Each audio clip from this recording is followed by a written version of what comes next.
నువ్వు దొంగతనం చేశావు కనుక నా ఇంట ఉండడానికి వీలు లేదు అని 5-6 ఏళ్ల వయస్సు కలిగిన పిల్లవాడిని ఇంటి నుంచి వెళ్ళగొట్టెను. ఎవరు వెళ్ళగొట్టింది? ప్రచేతసుడు. అర్థమవుతున్నదా అండి? కనుక ఇప్పుడు మనకేమర్థమైంది? తప్పు చేసినటువంటి వాడు తన పుత్రుడే అయినా, తన ఇంటి వాడైనా, తనకు కావలసిన వాడైనా ఆ వస్తువుని పరిహరించవలసిందే. ఒక మొక్క వేశాం, ఆ మొక్కకు ఒక కొమ్మకు పురుగులు పట్టినాయి. ఏం చేస్తాం? ఆ కొమ్మను, పురుగులు పట్టిన కొమ్మను ఏం చేస్తామండి?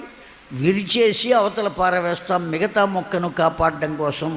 కనుక తన పుత్రుడే అయినప్పటికీ వాడు దుర్మార్గుడు కనుక అయితే తండ్రి సహించి ఇంత ఉంచరాదు అనేటువంటి ధర్మాన్ని ఇక్కడ తెలియజేశారండి. కనుక ప్రచేతసుడు ఏం చేశాడు?